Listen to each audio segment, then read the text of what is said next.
వందనాలు. దేవుని వాక్యాన్ని కొద్దిసేపు మనం ఆలోచించేద్దాం.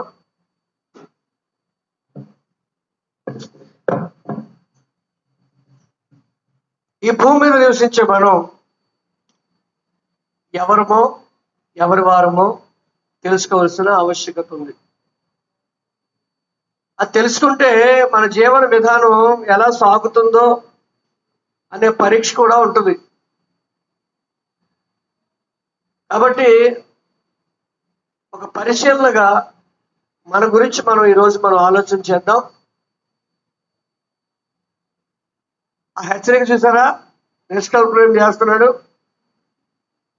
దేవుడు మీతో మాట్లాడాలని అనుకుంటున్నారు అని మాట పెట్టాడు అక్కడ. అనుకుంటున్నారా? అయితే దయచేసి మీ సెల్ ఫోన్లు సైలెంట్ లో పెట్టండి. ఫోన్ వస్తే అలా పారిపోకండి. దీనికంటే అర్జెన్సీ ఏమీ లేదు, అది గుర్తుపెట్టుకోండి. అందువల్ల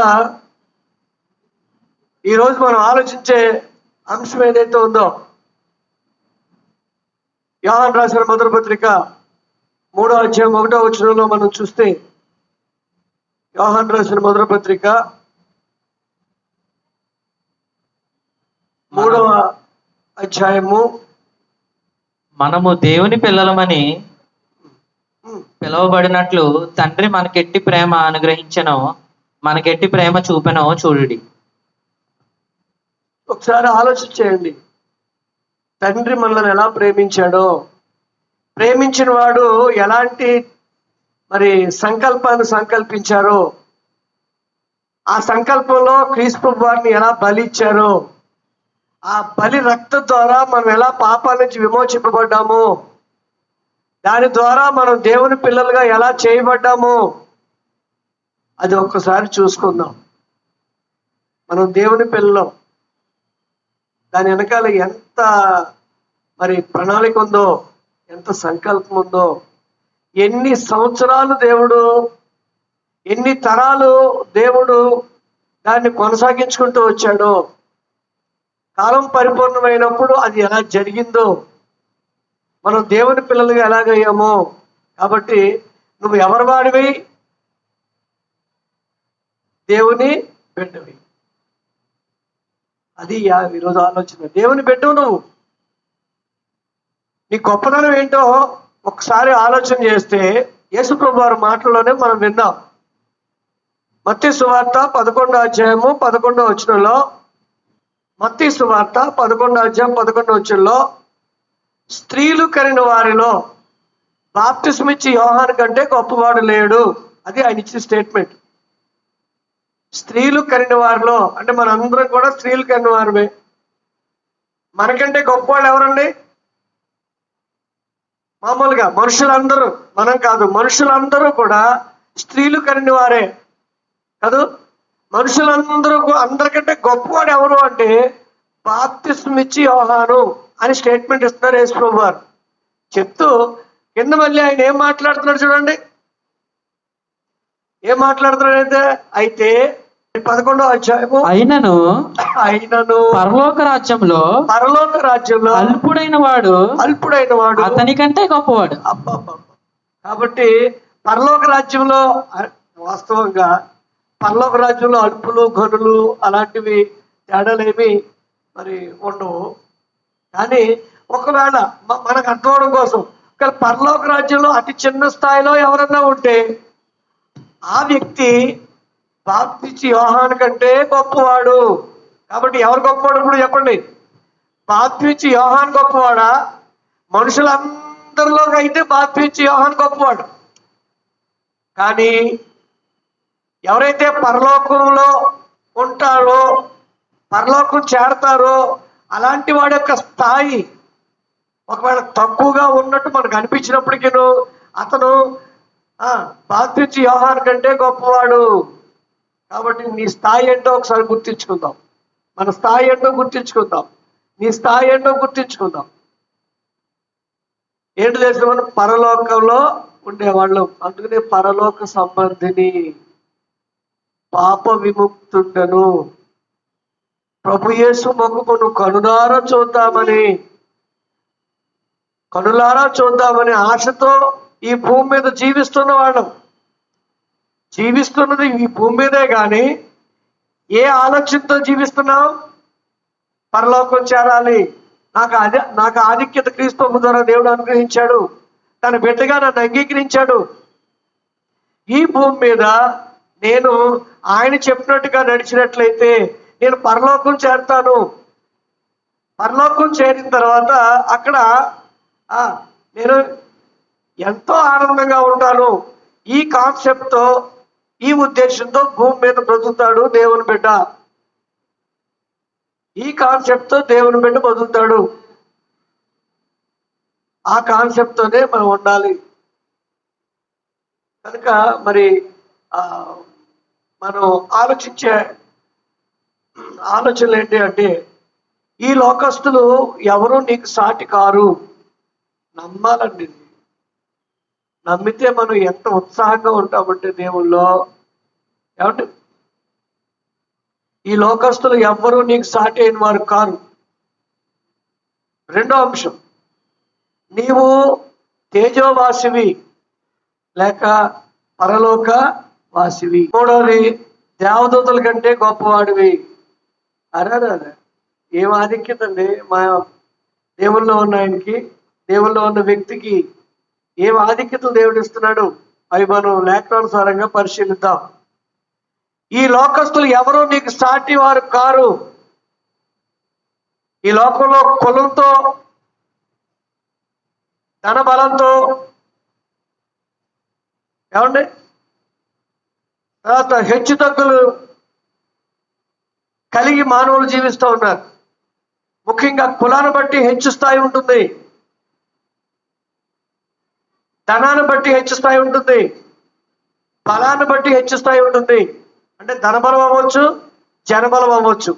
దీన్ని బట్టి అతన్ని ఒక ఉన్నతమైన స్థానంలో మనం ఉంచుకుని మనం వాళ్ళు చెప్పిన మాటల్లో నడుస్తూ ఉంటాం. కానీ ఇక్కడ గ్రంథం ద్వారా మనం ఆలోచన చేస్తే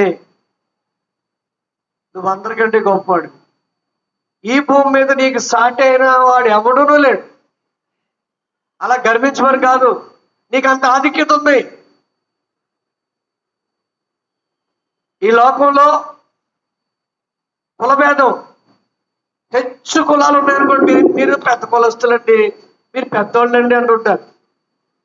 డబ్బులు బాగా ఎక్కువ ఉన్నాయి అనుకోండి, మీరు గొప్పోళ్ళండి అంటుంటారు. వాళ్ళని హెచ్చు స్థాయిలో ఇలా చూస్తాం మనం.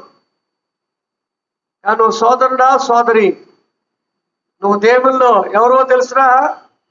నీకెవరు ఈ లోకంలో సాటి కారు. గ్రంథాన్ని చూద్దాం. ఇందా మనం ఆలోచించిందే లోకా సువార్త 7:28 స్త్రీలు కరిన వారిలో బాప్తిస్మ యోహాను కంటే గొప్పవాడు ఎవడూ లేడు.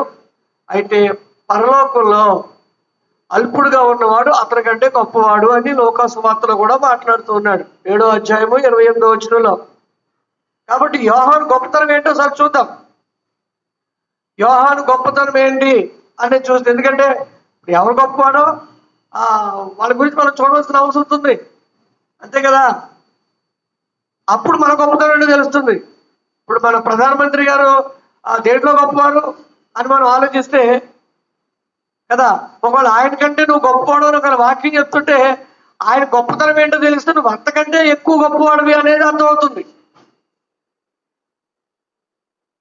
కనుక ఇక్కడ బాప్తిస్మ యోహాను అసలు గొప్పతనం ఏంటి అనేది మనం ఆలోచన చేస్తే, యోహాను సువార్త 1:6 ప్రకారంగా దేవుని చేత నేరుగా పంపబడిన చివరి ప్రవక్త.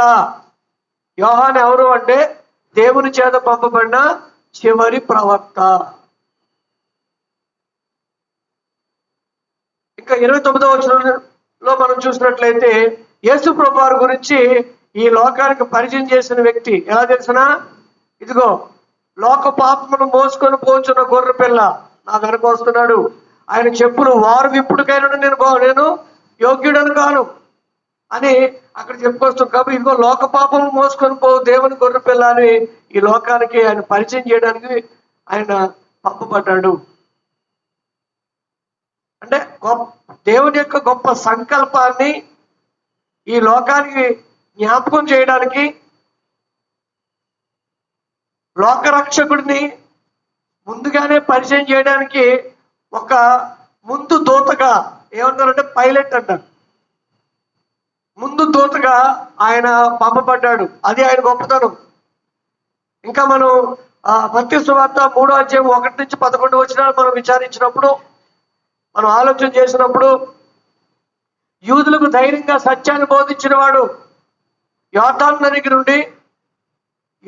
నగరి దగ్గర ఉండి మరి మారుమనసు నిమిత్తం, పాప క్షమాపణ నిమిత్తం కాదు. తేడా ఉంది. బాప్తిచ్చి యోహాను అంటే యోహానిచ్చే బాప్తిసానికిను క్రీస్తు ప్రభులో మనం పొందిన బాప్తిసానికి తేడా ఉంది. యోహాను బాప్తిసం దేని విషయం అంటే మారు మనసు నిమిత్తం ఇచ్చిన బాప్తిసం అది. కానీ మనం పొందిన బాప్తిసం ఏంటంటే పాప క్షమాపణ నిమిత్తం పొందిన బాప్తిసం ఇది. అదే కదా అపోస్తలుల గారు 19వ అధ్యాయంలో అంటాడు, మీరు పరిశుద్ధాత్మను పొందితురా అని అంటే, పరిశుద్ధాత్మ ఉన్నారన్న సంగతే మాకు తెలియదు అంటారు ఎఫ్సీలో ఉన్న ఆ పురుషులు. అయితే మీరు దేని బట్టి బాప్తిసం పొందారు అంటే, బాప్తిచ్చి యోహాను ఇచ్చిన బాప్తిసం పొందాము అంటారు.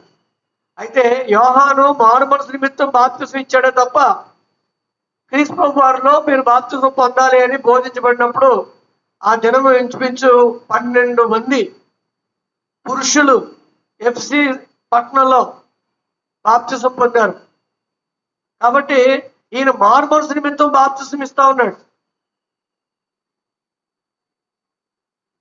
తర్వాత అదే బాప్తిసం పొందడానికి సున్నతి పొందిన వాడు కూడా వస్తుంటే ఆయన ఏమన్నాడంటే, ఇది సున్నతి పొందిన వారికి అనేది కాదు ఇక్కడ. ఇది దేని నిమిత్తం బాప్తిసం అన్నమాట. బాప్తిసం తీసుకున్న దగ్గర నుంచి నేను మారు మనసు తగిన జీవితాన్ని జీవించాలని నిర్ణయించుకోవడానికి ఆయన బాప్తిసం ఇవ్వడం జరిగింది. బాప్తిసం అనే కార్యక్రమాన్ని కూడా ఆయన పరిచయం చేయడం జరిగింది. ఆ దినం అనేకులు పరిచయంలోను శాస్త్రంలోను బాప్తిసం పొందడానికి వస్తుంటే వాళ్ళు చూసి ఏమన్నాడు తెలిసిన, సర్ప సంతానమా, రాబో ఉగ్రత నుండి తప్పించుకోవడానికి మీకు బుద్ధి చెప్పిన వాడు ఎవడయ్యా, మీరు మారు మనసు తగిన ఫలాలు ఫలించండి అని చెప్పాడు ఆయన. అంత ధైర్యంగా సత్యాన్ని బోధించగలిగే మరి ఆ ధైర్యం కలిగిన ఆయన బాప్తిచ్చి యోహాను. ఆయన గొప్పతనాన్ని గురించి మనం చూస్తున్నాం.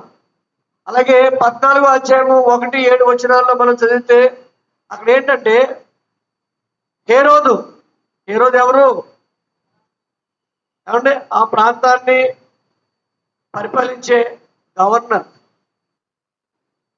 చెప్పాలంటే రాజు మనకు ముఖ్యమంత్రి లాగా, ప్రధానమంత్రి లాగా. అలాగే ఆ ప్రాంతానికి రోమా సామ్రాజ్యం, రోమా చక్రవర్తులు నిర్ణయించిన ఒక రాజు అతను. అందులో యూదులు రాజుగా పుట్టినవాడు ఎక్కడని డైరెక్ట్ గా జ్ఞానులు ఎక్కడికి వెళ్ళిపోయారు, హేరోదు మందిరం దగ్గరికి వెళ్ళిపోయారు. యూదులకు రాజు అండి, నేనే యూదులకు రాజును కదా, నాకు పోటీగా ఎవడు కొడుతున్నాడు రా బాబు అని చెప్పేసి అతను కలవరపడ్డాడు. అలా అతను యూదులకు రాజుగా ఉన్నవాడు. అలాంటి వాడిని సైతం తప్పు చేస్తే తూర్పారబెట్టాడు, ఎండగట్టాడు. అంటే సత్యాన్ని ఉన్నదన్నట్టుగా బోధించగలిగే ధైర్యవంతుడు, ఎవరన్నా తప్పు చేస్తే నిలదీసే అంత ఏమంటే ధైర్యం కలిగిన వాడు. హేరోదు పాపాన్ని, వారి యొక్క సోదరుని యొక్క భార్యను తను తెచ్చుకుని భారీగా చేసుకున్న సందర్భంలో యోహాను దాన్ని ఖండించినప్పుడు జనాలు బట్టి భయపడ్డాడు. కానీ ఇక తన కుమార్తె ఎవరైతే ఉందో ఆమెకి ఇచ్చిన మాట ప్రకారంగా యోహాన్ని తప్పించాలని వాళ్ళ తల్లి యొక్క ప్లాను. ఎందుకంటే ఎక్కడ పడితే అక్కడ మా గురించి చెప్పేస్తున్నాడు, మాకు సిగ్గు తెచ్చేలా చేసేస్తున్నాడు, మేమేదో రాజులం కాబట్టి ఏమన్నా చేసుకుంటాం, మా గురించి ఎవరు మాట్లాడడానికి వీల్లేదు, అలా మాట్లాడడానికి ఎవరు కూడా తెగించరు ఇతను తప్ప. కాబట్టి ఇతరే లేకపోతే మనకి హాయిగా ఉంటుంది, అప్రతిష్టలు ఉండవు అని అనుకున్నారు తప్ప వారు చేసిన తప్పును వారు గమనించిన వారు కారు. ఆ రీతిగా ఒక దురాలోచనతో ఆ కూతురు యొక్క మరి కోరికను, అంటే ఎలా అంటే ఆమె బాగా డ్యాన్స్ చేసింది ఏ రోజు పుట్టినరోజు రోజున. నీకేం కావాలో చెప్పాను అడిగాడు తన్మయత్వంలో. అడిగితే యోహాన్ తల కొట్టించమంది. ఎవరికైనా అది కోరుకుంటారండి? ధనం కోరుకుంటారు, మణిమాణిక్యాలు కోరుకుంటారు, లేకపోతే ఒక 4 పట్టణాలు నాకు ఇచ్చేయి అదే నేను చూసుకుంటారని అంటారు. కానీ ఈవిడేమంటుంది అంటే ఇదంతా ఎవరి ప్రోత్సాహం? తల్లి యొక్క ప్రోత్సాహం. అందువల్ల మరి ఆ చెరసాల్లో పెట్టబడిన ఆ యోహాను తలను చిరించే కార్యక్రమం జరిగింది. ఆ రకంగా బాప్తిస్మ యోహాను తన యొక్క జీవితాన్ని భూమి మీద ముగించారు. ఏమండి? ఇంకా యోహాను సువార్త 3వ అధ్యాయం 27-30 ఇవి మాత్రం చదవాలి. కొన్ని లేఖనాలు చదవడానికి సమయం అయిపోతుంది కనుక నేను దాన్ని క్లుప్తంగా వివరిస్తున్నాను సహోదరులారా. కాబట్టి మీకు స్క్రీన్ మీద లేఖనాలు రాయబడ్డాయి, అది మీరు నోట్ చేసుకోండి. లేదా మీకు దీనికి సంబంధించిన ఫైల్ కూడా పంపిస్తాం కాబట్టి దాన్ని ఓపెన్ చేసుకుని నోట్స్ తయారు చేసుకోండి. ఇక్కడ మాత్రం క్లుప్తంగా కొన్ని లేఖనాలు చదవబడతాయి, సవివరంగా కొన్ని విషయాలు ఇక్కడ మరి బోధించబడతా ఉంటాయి. చూడండి 3వ అధ్యాయము 27-30 చదివినట్లయితే చదువుదాం. యోహాను సువార్త. అందుకు యోహాను ఎట్లనెను, తనకు పరలోకము నుండి అనుగ్రహించబడితేనే గాని ఎవడనూ ఏమీయూ పొందనేరడు. నేను క్రీస్తును కాననియు ఆయన కంటే ముందుగా పంపబడిన వాడినే అనియు చెప్పినట్టు మీరే నాకు సాక్షులు. పెండ్లి కుమార్తె గలవాడు పెండ్లి కుమారుడు అయితే నిలవబడి పెండ్లి కుమారుని స్వరము వినడి. స్నేహితుడు ఆ పెండ్లి కుమారుని స్వరము విని మిక్కిలి సంతోషించును. ఈ నా సంతోషము పరిపూర్ణమై ఉన్నది. ఆయన హెచ్చవలసి ఉన్నది, నేను తగ్గవలసి ఉన్నది. అదంటే ఆయన యొక్క స్వభావం. చెప్పాలంటే ఈయన ఒకటి, నేను మెస్సియాను కాను, నేను రాబోవాడిని కాను, రాబోవాడిని పరిచయం చేయడానికి వచ్చిన వాడిని. రెండవది, నేను అతని స్నేహితుడను అన్నట్టు చెప్తున్నాడు. పెండ్లి కుమారుని స్నేహితుడు నేను, పెండ్లి కుమారుడు యేసుప్రభువారు, నేను పెండ్లి కుమారుని స్నేహితుడు. పెండ్లి కుమారుడు వస్తున్నాడంటే స్నేహితుడు ఎంత సంతోషిస్తున్నాడో. ఆయన రాక ఆయన వస్తున్నాడు, నా తర్వాత ఆయన మీ అందరికి కూడా ప్రత్యక్షం అంటే మీ అందరికి కూడా ఆయన కనిపిస్తాడు, బోధిస్తాడు. కాబట్టి నా పని అయిపోయింది అన్నట్టుగా ఏమన్నాడు ఆయన? నేను తగ్గవలసి ఉంది, ఆయన తెచ్చవలసి ఉంది. కాబట్టి మరి తనకు తాను తగ్గి యేసుని హెచ్చించి మాట్లాడే వినయవంతుడు బాప్తిస్మ యోహాను. తనకు దేవుడు ఇచ్చిన ఆధిక్యతను బట్టి అతను గర్వించలా, తన కార్యక్రమాలు తను జరిగించుకుంటూ వెళ్ళిపోయాడు. అది బాప్తిస్మ యోహాను యొక్క స్వభావం. ఇప్పుడు ఏమంటున్నాడు? స్త్రీ కనిన వారిలో బాప్తిస్మ యోహాను కంటే గొప్పవాడు ఎవడనూ లేడు. అంటే లోకానంతా మనం కూడా లోకంలో ఉంటే మనకంటే అందరికంటే గొప్పవాళ్ళు ఎవరనమాట? బాప్తిస్మ యోహాను. ఎందుకని? చూడండి, ఆయన యొక్క స్వభావాలు మనం చూసాం. ఏమండి? తర్వాత ఆయన యొక్క కార్యక్రమాలు మనం చూసాం. ఎంత ధైర్యవంతుడో, ఎంత సత్యవంతుడో, ఎంత వినయవంతుడో అవన్నీ చూసాం. అయితే పరలోకములో అల్పుడుగా ఉన్నవాడు అతనికంటే గొప్పవాడు అన్నాడు. ఇప్పుడు ఎవరు పరలోకంలో అల్పులుగా ఉన్నవాళ్ళు ఎవరు అంటే, ఇంకా పరలోకం ఎవరు వెళ్ళలేదు. ఇక్కడ భూమి మీద పరలోకానికి ప్రతిబింబం ఏంటంటే సంఘం. ఈ సంఘంలో ఎవరు చేర్చబడ్డారో వారందరూ బాప్తిస్మ యోహాను కంటే గొప్పవాళ్ళు. కాబట్టి నీ స్థాయి ఏంటో తెలిసినా, మన స్థాయి ఏంటో తెలిసినా, మనం బాప్తిస్మ యోహాను కంటే గొప్పవారము.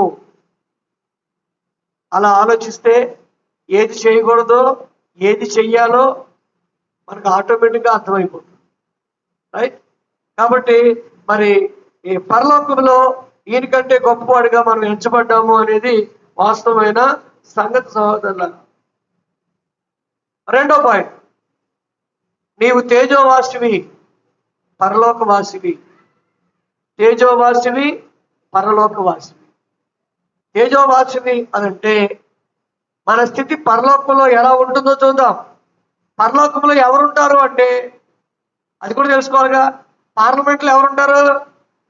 పౌరులందరూ ఉండరు. పౌరులకు ఏమా ప్రతినిధులుగా ఎన్నుకోబడిన వారు ఉంటారు. లోక్సభ మన ఆ, శాసనసభలో ఎవరుంటారు? పౌరుల చేత ఎన్నుకోబడిన ఎమ్మెల్యేలు ఉంటారు. నేను ఎమ్మెల్యేగా ఎన్నుకున్నాను కదా, నేను వెళ్దామంటే కుదరదు అక్కడికి. కాదు, మన ప్రతినిధులు ఉంటారు అక్కడ. అలాగే పరలోకంలో ఎవరుంటారు అంటే ఏమండి? తేజోవాసులు ఉండే నివాసస్థలం. అది తేజోవాసులు ఉండే నివాసస్థలం. తేజో అనే దానికి అర్థం ఏంటంటే ప్రకాశము అని అర్థం. ఏమండి? తర్వాత వెలుగు అని అర్థం, మహిమ అని అర్థం. ఇవన్నీ కూడా పర్యాయ పదాలు. తర్వాత దేవుని తేజస్సు అని అర్థం. తేజో అంటే అది ఏ తేజస్సు అనమాట? ఏ వెలుగు? అది దేవుని యొక్క వెలుగు. దేవుని యొక్క వెలుగు ఉన్న వాళ్ళు పరలోకంలో ఉంటారు. తర్వాత పరలోక వాసి అంటే నివాసం ఉండేవారు. అలా డీటెయిల్గా ఉన్నారా? తేజో అంటే ప్రకాశం, వెలుగు, మహిమ, దేవుని తేజస్సు కలిగిన వాడు. వాసి అంటే నివసించేవాడు. తేజస్సు అంటే దేవుని మహిమ, దేవుని యొక్క పరిశుద్ధత. తేజోవాస్ అంటే వెలుగులో నివసించేవాడు. మనం 2 పాటలు పాడుకున్నాం. యెహోవా నాకు వెలుగాయే. అలాగే నీ యేసుని వెలుగులో. మనం నిజానికి పాట మనసు పూర్తిగా అర్థం చేసుకుంటూ పాడితే పాట మనకు బోధిస్తుంది. నువ్వెవరో పాట ద్వారా జ్ఞాపకం చేసుకున్నావు. నీ యేసుని వెలుగులో నడిచెదను, రాత్రింబగలాయనతో నడిచెదను, వెలుగులో నడిచెదను, వెంబడించెదను యేసుడే. చూసారా? కాబట్టి మనం వెలుగులో నడుస్తున్నామని పాడుకున్నాం. ఎప్పుడెప్పుడు నడుస్తున్నాం? రాత్రింబగళ్ళు దేవుని యొక్క యేసు యొక్క వెలుగులో నడిచేవాళ్ళం. ఎందుకు అంటే మనం తేజోవాసులు. భూమి మీద ఉన్నాం. భూమి మీద మనుషులందరితో కలిసి తిరుగుతున్నాం. మనుషులందరితో పాటే జీవిస్తూ ఉన్నాం. కానీ మనం ఎవరు? తేజోవాసులము. మన తండ్రి అయిన దేవుడు తేజోవాసి. చూద్దాం. తిమోతి రాసిన మొదటి పత్రిక 6వ అధ్యాయం 15-16 వచనాల్లో. తిమోతి రాసిన మొదటి పత్రిక 6వ అధ్యాయము 15-16 వచనాల్లో సమీపింపరాని తేజస్సులో ఆయనే వసించు అంటాడు అక్కడ. శ్రీమంతుడును అద్వితీయుడునగు సర్వాధిపతి యుక్త కాలముల యందు ఆ ప్రత్యక్షతను కనపరచును. ఆ సర్వాధిపతి రాజులకు రాజును, ప్రభువులకు ప్రభువునై ఉన్నాడు. సమీపింపరాని తేజస్సులో ఆయన మాత్రమే వసించుచు అమరత్వం అంటే నివసించుచు ఉంటూ అమరత్వము గలవాడై ఉన్నాడు. అదనమాట, అమరత్వం గలవాడే ఉన్నాడు. అక్కడ తండ్రి అయిన దేవుడు అమరత్వం కలిగిన వాడు. మీరు నేను కూడా అమరత్వం కలిగిన వారుమే. అమరత్వం అంటే చావులేని తనం, అమరులు. కాబట్టి మరి తండ్రి అయిన దేవుడు తేజోవాసి. యోహాను సువార్త, యోహాను రాసిన మొదటి పత్రిక 1వ అధ్యాయం 5వ వచనంలో దేవుడు వెలుగై ఉన్నాడు కనుక మరి ఆ వెలుగులో మనం నడవాలి. ఆ వెలుగే మనం కూడా కలిగి ఉన్నాము అనేది గ్రంథం చెప్తున్న విశేషమైన సంగతి. చూడండి, నిర్గమాకాండం ఉదాహరణ, నిర్గమాకాండం 34వ అధ్యాయము 29-35 వచనాలు మనం చదివినట్లయితే అక్కడ మరి మోషే దేవునితో ఉంటాడు. అక్కడ ఉన్న సందర్భంలో మోషే దేవుని దగ్గర దిగి వచ్చినప్పుడు అతని ముఖాన్ని ఎవరు చూడలేకపోయారు. కారణం ఏంటనమాట? అతని ముఖం ప్రకాశంతో నిండిపోయిందంట. అంటే దేవునితో ఉండే వాళ్ళ యొక్క ముఖం ఎలా ఉంటుందంటే ప్రకాశంతో నిండి ఉంటుంది. కాబట్టి మనం దేవుని యొక్క వెలుగై ఉన్నాం. దేవుడు మనకు వెలుగుగా ఉన్నాడు. ఆ వెలుగులో మనను నడవమని చెప్తా ఉన్నాడు.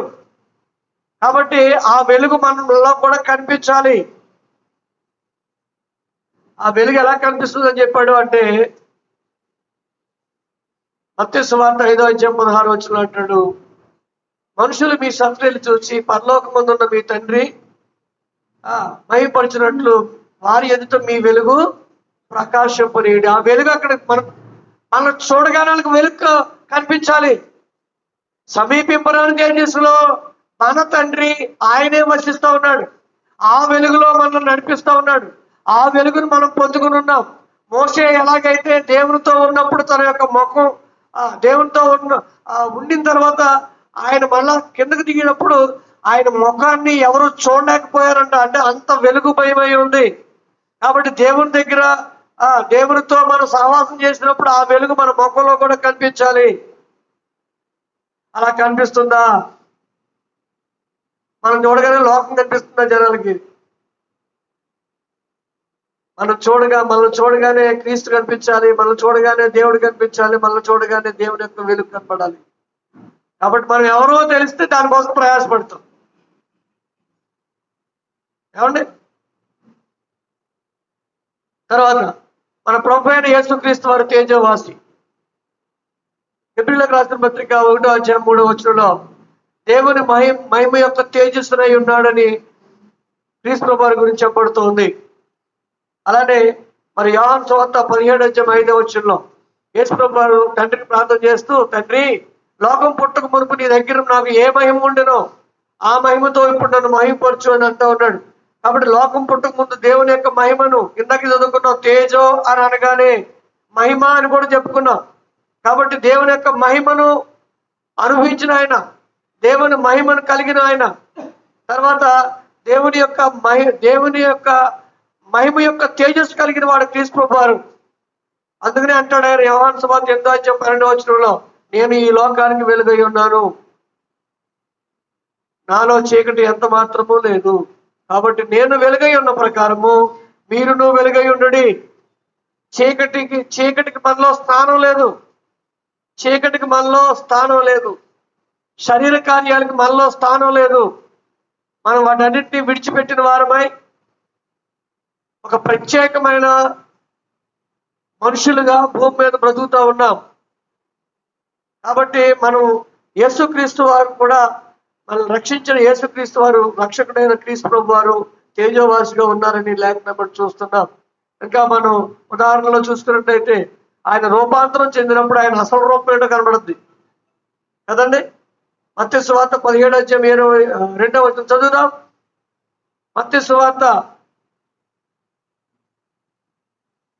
ఆయన ముఖము సూర్యుని వలె ప్రకాశించెను. ఆయన వస్త్రములు వెలుగు వలె తెల్లని వాయను. ఇదిగో మోషేయి ఏలియాయు. చాలు. కాబట్టి ఆయన ముఖం ఎలా ఉందట? సూర్యుని వలె సూర్యుని ఎవరన్నా డైరెక్ట్ గా చూడగలరండి? చూడలేం.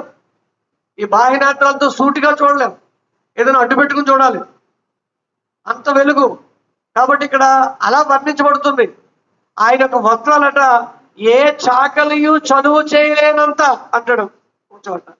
అంటే అండి, ఏ చాకలి కూడా అంత తెల్లగా వస్త్రాలు చేయలేడు అన్నంతగా వస్త్రాలు కూడా మెరిసిపోయి అంటండి.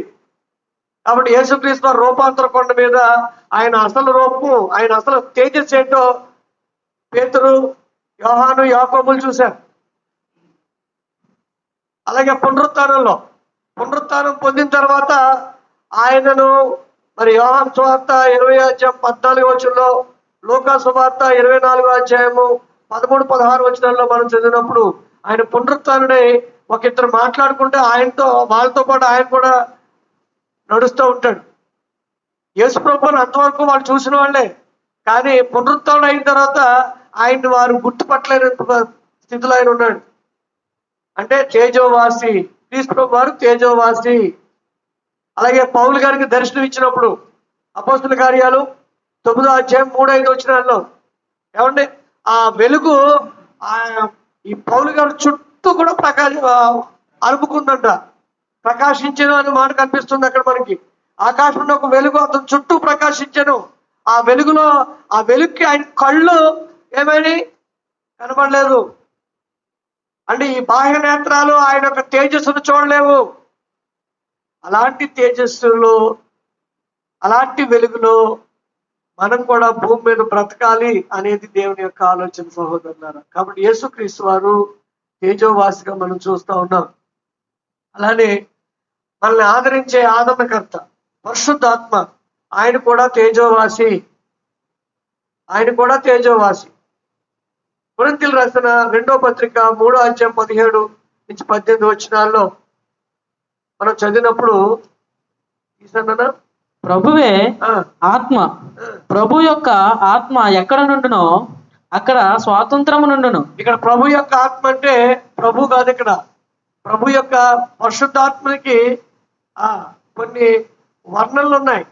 ఆయన దేవుని ఆత్మ అంటారు, క్రీస్తు ఆత్మ అంటారు, ప్రభు ఆత్మ అంటారు. కాబట్టి అది పరిశుద్ధాత్మ గురించి రాయబడింది. మనమందరమును మనస్సు లేని ముఖముతో ప్రభు యొక్క మహిమను, కొరింథీయులకు రాసిన రాయలేదా? ఓకే, చదవండి. మనమందరమును ముసుగు లేని ముఖముతో ప్రభు యొక్క మహిమను అద్దము వలె ప్రతిఫలింపచేయచ్చు, మహిమ నుండి అధిక మహిమను పొందుచు ప్రభువుకు ఆత్మ చేత ఆ పోలికగానే మార్చబడుచున్నాము. రైట్. ఇప్పుడు ఏమన్నాడంటే క్రీస్తు ప్రభు వారు తేజస్సు అయితే నువ్వు అర్థం ఆ తేజస్ అద్దంలో పడినండి. ఎప్పుడైనా చూడండి, సూర్యుని యొక్క వెలుగుని అద్దంలో పెట్టి చూడండి. మీరు అద్దాన్ని ఎటు తిప్పితే అటు ఆ సూర్యుడు అక్కడ రిఫ్లెక్ట్ అవుతాడు, అవునా కదా? అలాగే క్రీస్తు ప్రభు వారు నీకు తేజస్గా ఉన్నారు. తేజస్గా ఉన్న నువ్వు దాన్ని స్వీకరించుకుని ఆ వెలుగు ఇతరులకు ప్రకాశింపనీయాలి. దానికి సహాయం చేసేది ఎవరు అంటే భూమి మీద పరిశుద్ధాత్మ. ఎందుకంటే ఆయన కూడా తేజోవాసిగానే ఉన్నాడు. కాబట్టి తేజోవాసిగా తండ్రి దేవుడు తేజోవాసి, మన రక్షకుడైన క్రీస్తు ప్రభు వారు తేజోవాసి, పరిశుద్ధాత్మ తేజోవాసి. రైట్. తర్వాత మరి ఇంకెవరు అంటే దేవదూతలు తేజోవాసులు. దేవదూతలు హెబ్రీ పత్రిక 1వ అధ్యాయం 7వ వచనం, ఏప్రిల్కి రాసిన పత్రిక 1వ అధ్యాయం 7వ వచనంలో మన దూతలను వాయువులుగాను తన సేవకులను అగ్ని జ్వాలలుగాను చేసుకొనివాడు అని తన దూతలను గూర్చి చెప్పుచున్నాడు. గాని కుమారుని గురించి అయితే, తన కుమారుని గురించి అయితే దేవా, దూతలు ఎలాంటి వారంట? వాళ్ళు తేజోవాసులే. చూడండి, కొంతమంది గొర్రెల కాపర్లు, లూకా 2వ అధ్యాయంలో సమాచారం. గొర్రెల కాపర్లు తమ యొక్క మందలు కాచుకొని చుట్టగా ఇదిగో ప్రభుదూత ప్రత్యక్షమై అని ఉంటుంది అక్కడ. ఆ ప్రభుదూత ఎలా ఉన్నాడంటే అక్కడ ఎలా ఉన్నాడు? తేజోమయుడిగా ఉన్నాడు, పెద్ద వెలుగు. ఆ వెలుగును చూసి వీళ్ళు భౌతికంగా కంగారు పడ్డారు. అయ్యో భూతమని భ్రమించారు. అది ఏంటో అనేది, ఎందుకంటే అంత వెలుగు. కాబట్టి దేవదూతలు తేజోవాసులు.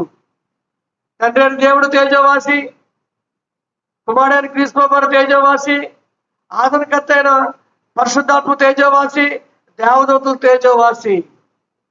రైట్. ఇంకెవరు తేజోవాసులు అంటే క్రైస్తవులు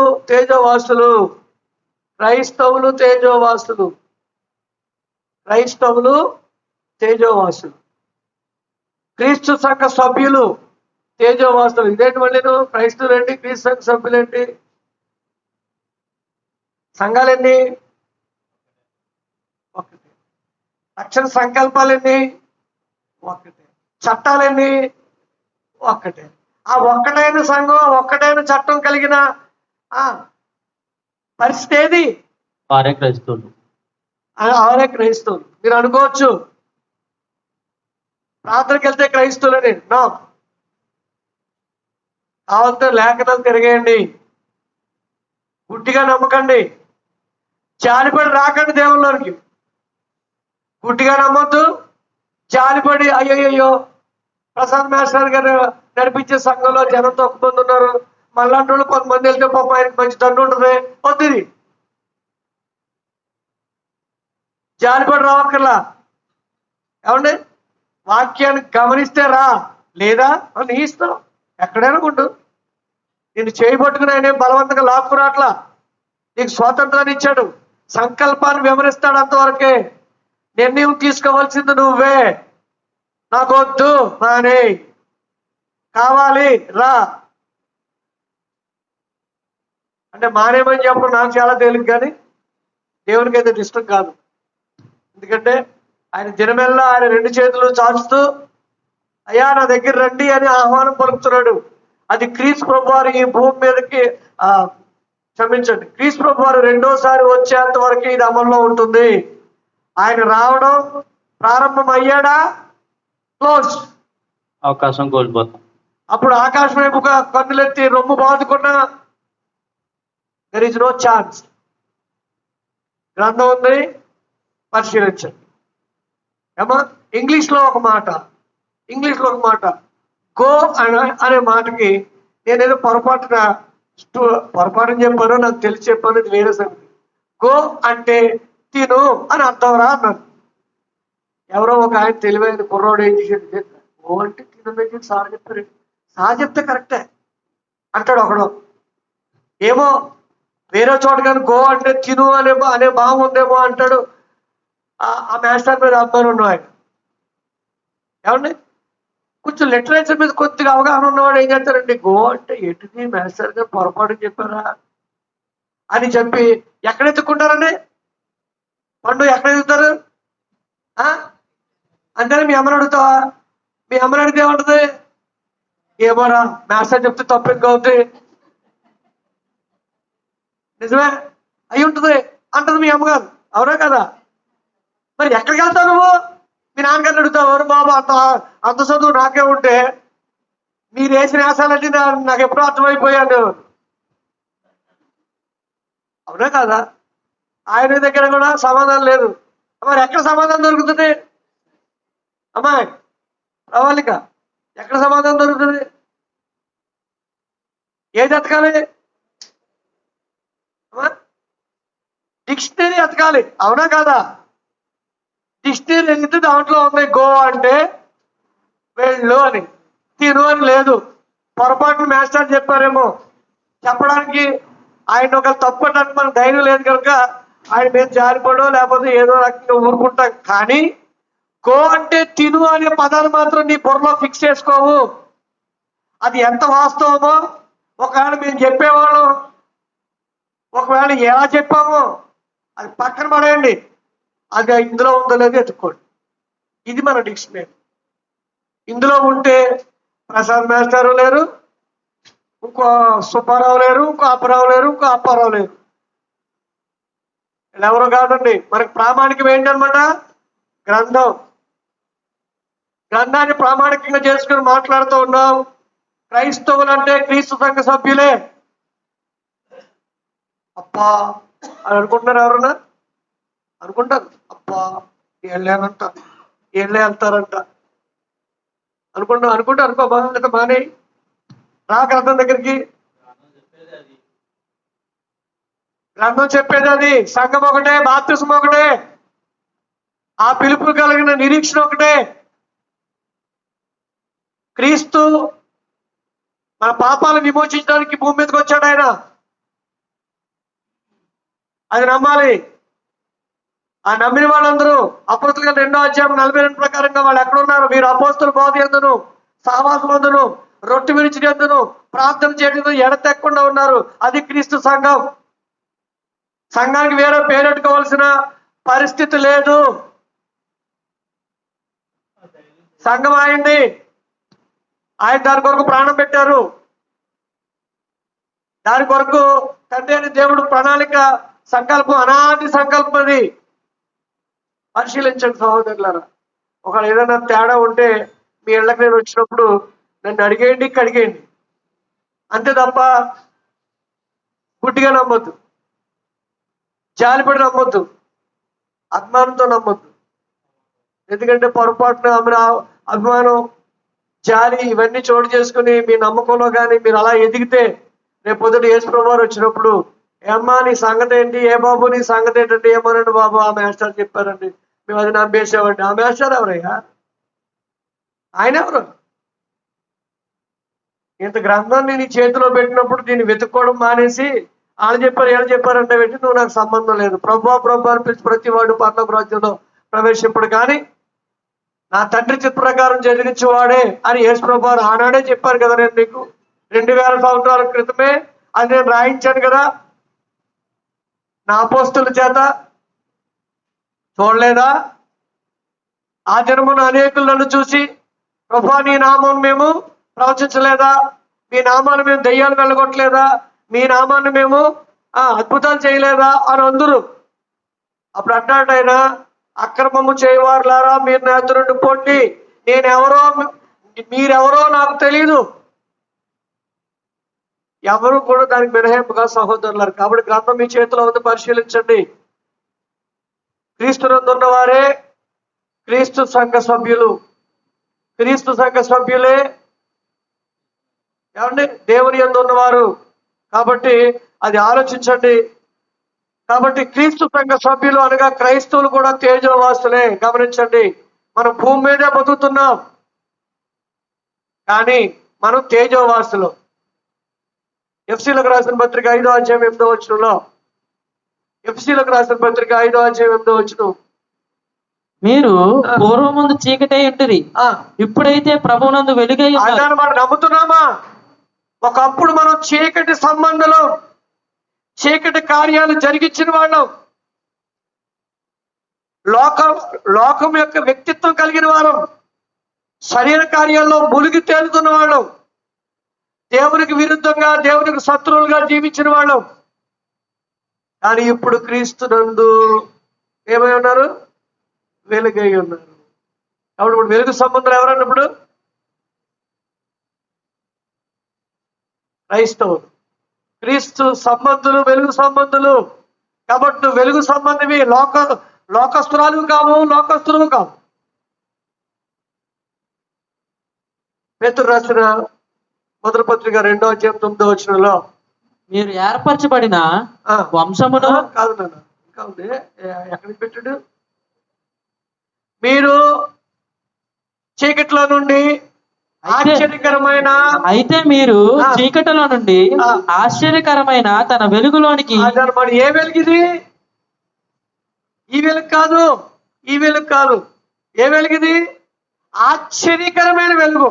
నీ జీవితాన్ని ఆశ్చర్యంగా మార్చేసిన వెలుగు, నీ నడవడిని పూర్తిగా మార్చిన వెలుగు.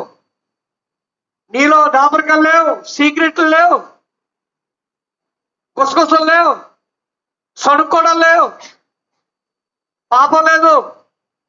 ఇవన్నీ లేకుండా దేవుడు వాటి నుంచి క్రీస్తు ప్రభు ద్వారా విమోచించి ఆశ్చర్యకరమైన తన కుమారుని యొక్క వెలుగులోనికి మనలను తీసుకొచ్చిన దేవుడు. అందుకనే మీరు చీకట్లో నుండి ఆశ్చర్యకరమైన తన, అంటే క్రీస్తు ప్రభు వారు తన వెలుగును పిలిచిన వాని యొక్క గుణాతిశయములు. నేను వెలుగు సంబంధిని అని చెప్పుకుంటూ సరిపోదు. నేను పలానా ఈ భూమి మీద లోకంలో క్రైస్తవుడు ఉన్నతమైన వాడు, పాపాలు పోగొట్టుకున్నవాడు, ఏమంటే దురాలోచన లేనివాడు, దేవుని లాంటి వ్యక్తిత్వాన్ని సాధించడానికి ప్రయత్నం చేస్తున్న వ్యక్తి క్రైస్తవుడు. కాబట్టి అలాంటి క్రైస్తవులు తేజోవాసులు, అలాంటి క్రైస్తవులు చీకట్లో నుంచి వెలుగులోనికి వచ్చిన వారు, అలాంటి క్రైస్తవులు దేవుని వెలుగు కలిగిన వారు. ఏమంటే మీరు వెలుగు సంబంధులు అంటున్నాడు. ఫిలిప్పీలకు రాసిన పత్రిక 3వ అధ్యాయం 20వ వచనంలో, ఫిలిప్పీలకు రాసిన పత్రిక 3వ అధ్యాయం 20వ వచనంలో, మన పౌరసత్వం ఎక్కడుందంట? వాస్తవంగా భౌతికంగా మన పౌరసత్వం ఎక్కడుందంటే భారతదేశంలో ఉంది. పౌరస్థితి పరలోకమనందునున్నది. అదనమాట మన పౌరస్థితి ఎక్కడుంది? ఈ స్పృహ మనకుందా? నేను ఇక్కడ ఉండి కాదయ్యా, నేను ఇక్కడ ఉండి కాదు, నేను ఎక్కడుండి పైవాడిని, నా పౌరస్థితి అక్కడ ఉంది. నేను పరలోకవాసిని, తేజోవాసిని, వెలుగులో నడిచేవాడిని అనే స్పృహ ఉంటే మన ప్రవర్తన కంప్లీట్గా ఇక్కడ చేంజ్ అయిపోతుంది. అంతేనండి. మన అవయవాలన్నీ అదుపులో పెట్టుకుని బతుకుతాం ఇక్కడ చాలా జాగ్రత్తగా. చిన్న ఎగ్జాంపుల్ చెప్తున్నా. మీకు చాలా కోపం, చాలా స్వార్థం అనుకోండి. చాలా కోపం, చాలా స్వార్థం. మీరు ప్రయాణమై ఒక ఊరు వెళ్తున్నారు, ఓ 15 రోజులు ట్రిప్, 15 రోజులు ట్రిప్. మనది కాదు, ఊరికి ఎక్కడికో వెళ్తున్నారు. ఇది చూడమ్మా, వచ్చిన వాళ్ళు చూడకండి.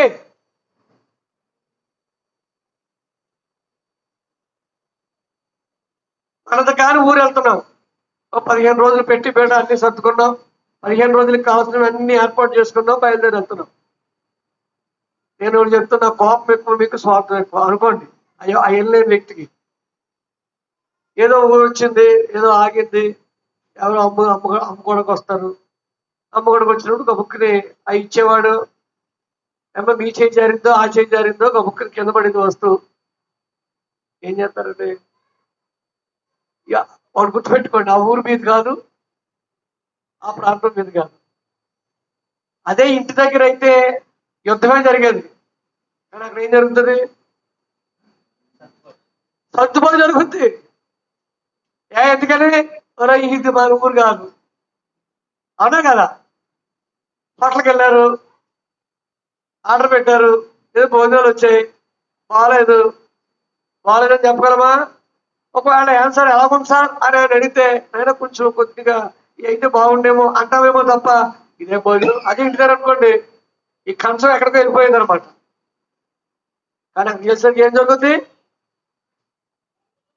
అడ్జస్ట్ అయిపోయి తినేసి మరి కోపాలు ఏమైపోయినట్టు, ఈ స్వార్థపూర్తిమైన ఆలోచనలు ఏమైపోయినట్టు.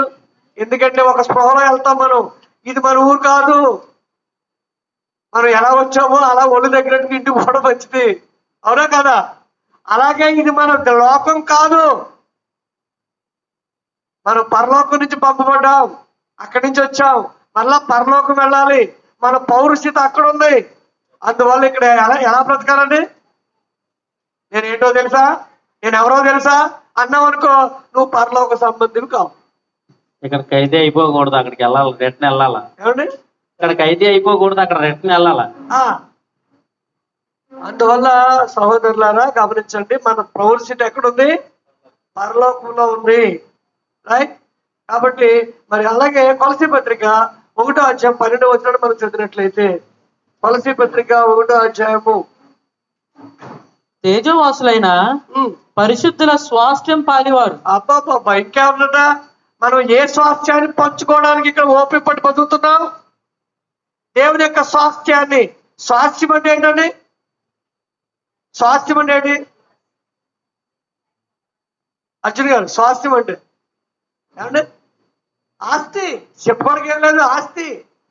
దేవుని యొక్క ఆస్తి పంచుకోవడానికి మనల్ని కుమారులుగా ఆయన అంగీకరించాడు.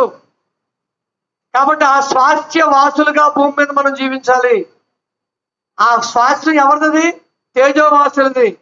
తేజోవాసులైన పరిశుద్ధుల యొక్క స్వాస్థ్యంలో పాలిభాగస్తులు అవ్వడానికి మనలను పాత్రులుగా చేసిన తండ్రికి, ఆ పాత్రులుగా చేసిన తండ్రికి మీరు కృతజ్ఞతాస్తుతులు చెల్లింపవలనని. ఉందామా?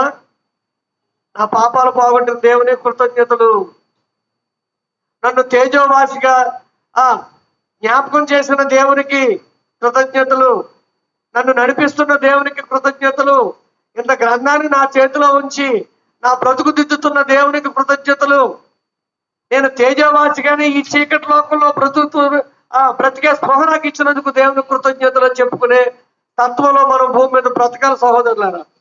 కాబట్టి మనం తేజవాసులం, ఉన్నతమైన వర్గానికి చెందిన వాళ్ళం, ఉన్నతమైన ఆలోచనలు కలిగి ఉండాలి తప్ప కింద స్థాయిలో ఉన్న ఆలోచనలు రాకూడదు. కొంతమంది జనం ఎలా ఉంటారో తెలుసండి, పైన ఉన్నతమైన స్థితిలో ఉండి ఉన్నతంగా బ్రతకాలనుకునే వంశాలలోంచి వచ్చిన వాళ్ళు ఎలా ఉంటారంటే, ఒకవేళ లోన ఏదో తప్పు చేద్దామని అనుకున్నా కానీ వంశం గుర్తొస్తుంది. ఆ వంశస్థుడు నేను ఎలా చేస్తాను ఈ పని, చేయకూడదు అని ఎప్పటికప్పుడు అతను జాగ్రత్త పడుతూ ఉంటాడు. కొంతమంది గ్రూప్ ఉంటారు, వాళ్ళు ఇంట్లో వాళ్ళని జడరు, సమాజాన్ని జడరు, ఏం జడరు. వాళ్ళు ఎలాగంటారంటే విచ్చలవిడితనంగా ఉంటుంది వాళ్ళ యొక్క జీవితం. ఎందుకంటే వాళ్ళ యొక్క స్థితి ఏంటో వాళ్ళకి తెలియని స్థితిలో బ్రతుకుతూ ఉంటారు. దాన్ని చూసాను కూడా వీళ్ళకి అదుపు ఆజ్ఞలు లేవు, వీళ్ళకి ఇష్టం వచ్చినట్టు బతుకుతున్నారు. కొంచెం వాళ్ళు చూడండి ఎలా ఉన్నారు, నోటి మాట బయటికి రాదు, ఇంట్లో సమస్యలు ఇంట్లో తెలియవు, ఎంత హుందాగా బ్రతుకుతారు. అంటే ఇంట్లో సమస్యలు లేవని అర్థం, అంటే లేవని అర్థమా? కానీ ఒక రకమైన గ్యాంగ్ ఉంటారు, ఆయన చిన్నదైతే ఈదిలోకి వచ్చేస్తారండి. అవునా కాదా? కాబట్టి ఏదైనా తన యొక్క స్థితిని గమనించిన వాడు తన పరిధిలోనే జీవిస్తాడు. అలాగే లోకంలో ఉన్న మనం మన స్థితిని గమనించాలి. మనం ఎవరమే? We are not at all ordinary persons. మన పరిశుద్ధులు, వెలుగు సంబంధులు, తేజోవాసులు. మన యొక్క పౌరస్థితి పరలోకమందు ఉంది. ఈ లోకంలో బ్రతుకుతాం అంతే. కానీ మన ఆలోచనలన్నీ ఎక్కడుంటాయి? పరలోకం వైపే ఉండాలి. పరలోకం వైపే ఉండాలి. ఆ ప్రభుని ఎప్పుడు చూస్తాను? పౌలు గారిని ఎప్పుడు చూస్తాను? పేతురు గారిని ఎప్పుడు చూస్తాను? స్టెఫన్ ఎప్పుడు చూస్తాను? ఇంకా ఇంకా ఇంకా మన ముందున్న పరిశుద్ధులు ఎప్పుడు చూస్తాను? ఆహా, ఆ లోకానికి ఎప్పుడు వెళ్తాను అనే భావంతోనే భూమి మీద. ఏమండి, సరే అర్థం కోసం మళ్ళీ చెప్తున్నా. అమెరికా నుంచి మీకు వీసా వచ్చేసింది. 6 నెలలు, 6 నెలల్లో మీరు అమెరికా వెళ్తారు. వీసా వచ్చి అసలు వీసా రాకముందే కళ్ళకంటాం, అమెరికా వెళ్తాను, ప్రయత్నం చేస్తాను, అలాగే ఇలాగని అంటుంటాం. వీసా వచ్చేసింది. 6 నెలలు ఒకవేళ ఏ టైం, ఇందు గురించి 6 నెలల టైం ఉందనుకోండి, నువ్వు ఈ భూమి మీద ఎలా బ్రతుకుతావు? ఇండియాలో ఎలా బ్రతుకుతావు? అసలు ఇండియాలో ఉన్న స్పృహ ఉండదు నీకు. అవునా కదా? వాళ్ళు ఎవరైనా అరే ఎలాగెళ్తామంటే అరే నేను రాను ఒక్కొక్క 6 నెలల్లో నేను వెళ్ళిపోతాను కదా. అవునా కదా? ఒక అందమైన లోకానికి, ఒక అందమైన దేశానికి వెళ్ళడానికి నీకు ఆలోచన పుట్టిన దగ్గర నుంచి నీ మొత్తం క్యారెక్టర్ అంతా మారిపోద్ది. నీ యాటిట్యూడ్ కంప్లీట్ గా చేంజ్ అయిపోద్ది. ఒకవేళ ఇక్కడ ఉన్న ఫ్రెండ్స్ అయినా సరదాగా పలకరిస్తామో తప్ప వాళ్ళతో ఎక్కడికి వెళ్ళడానికి ఇష్టపడవు. అవునా కదా? ఈ లోపల ఏదైనా చిన్న పొరపాటు జరిగింది అనుకోండి, అంత మొత్తం అంతా కూడా ఏమైపోద్ది? కొలాప్స్ అయిపోతుంది. అది తెలిసిన ఆ వ్యక్తి ఏం చేస్తాడంటే తన పరిధిలో తాను జీవిస్తాడు, చాలా జాగ్రత్తగా జీవిస్తాడు. ఒకవేళ ఎక్కడైనా కొట్లాట జరిగితే కొట్లాట నుంచి ఏమైపోతాడమ్మా? తన ఫ్రెండ్ అవ్వచ్చు, కానీ ఏం చేస్తాడు? పక్కపోతాడు. ఎందుకంటే చిన్న కేసు ఉందా, ఇది క్యాన్సర్. అంత స్పృహ కలిగి మనం బ్రతుకుతామే భూమి మీద. మనం ఏ వాసులు? తేజోవాసులు, పరలోక వాసులు. అందువల్ల సహోదరులారా, మనందరం కూడా మరి తేజోవాసులుగా గమనించండి. కాబట్టి క్రీస్తు ప్రభు సంఘం తేజోవాసులు, వారు పరలోకం వెళ్తారు. వాళ్ళ పౌరస్థితి అక్కడ ఉంది. రైట్. నువ్వు దేవదూతల కంటే గొప్పవాడివి, నమ్మగలవా? దేవదూతల కంటే గొప్పవాడివి. దేవదూతలు వస్తే యోహాను గారు గబుక్కుని పాదాల మీద పడిపోతాడు. ప్రకటన గ్రంథంలో ఉంటుంది. ఆయన ఏమంటాడు? వద్దు సుమి, నేను కూడా నీలాంటి వాడినే, నా పాదాలకు నమస్కారం చేయొద్దంటాడు. ఎందుకో తెలిసిన? దేవదూతలు నీకు సేవ చేయడానికి ఇవ్వబడ్డారు. ఇప్పుడు మన స్థాయి ఏంటో చూడండి. అర్థం అవడం కోసం ఇప్పుడు కొంచెం చెప్తున్నాను. నువ్వు ఇంట్లో ఉండగానే డీజీపీ గారు అక్కడ, ఎస్ఐ గారు అక్కడ, పోలీసు ఇక్కడ, ఏమంటే ఇలా ఉన్నారనుకోండి, అసలు నీ స్థాయి ఏంటి? అది చూసిన జనం నీ గురించి ఏమో అనుకుంటారు. బాబు ఈ చుట్టూ పోలీసులు ఉన్నారండి బాబు కదా. మీరు వెళ్తుంటే తప్పకుండా అనేవాళ్ళు ఉన్నారు. అప్పుడు మిమ్మల్ని ఎలా ఊహించుకుంటారా అనుకుంటారా జనం? నీ స్థాయి అది, నీ స్థాయి అది. కారణం ఏంటంటే దేవదూతలు నీకు సేవ చేసే ఆత్మలుగా నీకు అనుగ్రహించబడ్డారు. ఇది నేను చెప్పట్లా. హెబ్రీలకు రాసిన పత్రిక 1:7 హెబ్రీలకు రాసిన పత్రిక, తన దూతలను వాయువులుగాను తన సేవకులను అగ్ని జ్వాలలుగాను చేసుకునేవాడు అని తన దూతల గురించి చెప్పుచున్నాడు. గాని తన కుమారుని గూర్చి అయితే, దేవా, నీ సింహాసనము నిరంతరము నిలిచున్నది, నీ రాజదండము. చాలండి. ఇక్కడ అంటే దేవదూతలు 14వ వచనం చదవండి. 14వ వచనం. వీరందరూ రక్షణీయును స్వాస్థ్యము పొందుబో వారికి ఆ. పరిచారము చేయుటకై ఆ. పంపబడిన సేవకులైన ఆత్మలు కారా? అరే, మనకు సేవ చేసేవాళ్ళు ఎవరంటే ఇప్పుడు ఎవరండి? దేవదూతలు. ఇప్పుడు మన స్థాయి ఏంటో ఆలోచించండి.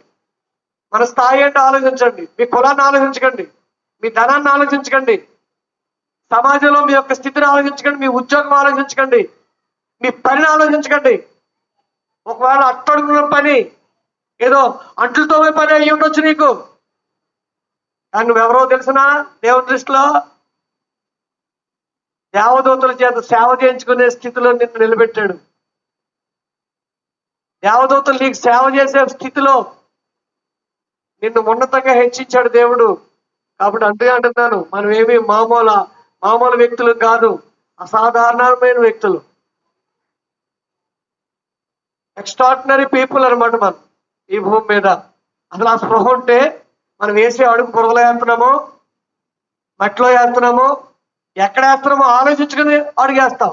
ఇప్పుడు అడుగుల్లో వేసిన విషయంలో ఎవరో ఆలోచించట్లా, ఎలా పడినా పోతున్నాం అంతే. అంటే మన స్థితిని మర్చిపోతున్నాం సహోదరులు. అందువల్ల మన స్థితి ఏంటో గమనిద్దాం.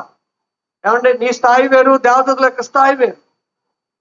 పేతురు రాసిన మొదటి పత్రిక 1:10-12 వచనాలు అంటాడు, నీవు కుమారుడివి, నువ్వు సువార్త విని రక్షింపబడిన నిన్ను, సంఘాన్ని అంటే దేవదూతలు తొంగి చూస్తున్నారని చెప్తా ఉన్నాడు. ఎవరైనా ఒకవేళ దేవుని యొక్క సువార్త విని దేవుళ్ళలోనికి రావాలని ఆశపడుతుంటే అలాంటి వారిని ఎలా చూస్తారంటే దేవదూతలు తొంగి చూస్తున్నారట. తొంగి చూడటం అంటేనమ్మా, ఇగో ఎలా ఉన్నా, ఇగో ఇది కట్టింది అనుకోండి, కట్టింది వెనకాల నుంచి చూస్తున్నారన్నమాట. వాళ్ళు వచ్చేవాళ్ళు ఎవరో అంటే ఆ మహాత్ములు ఎవరో, ఎవరి గురించి? సువార్త విని దేవుణ్ణి అంగీకరించి క్రీస్తులోనికి వస్తున్న నిన్ను తొంగి చూస్తున్నారట. అంటే మా ఇంట్లోకి వచ్చిన వాళ్ళు ఎవరో, ఈ ఇంట్లోకి వచ్చేవాళ్ళు ఎవరో అన్నట్టుగా. పరలోకంలో ఆనందం అని చెప్తా ఉన్నాడు. ఈ కార్యాన్ని దేవదూతలు తొంగి చూస్తున్నారు అంటున్నాడు. ఏ స్థాయిలో దేవుడు మనల్ని పెట్టాడండి, ఆలోచించేది.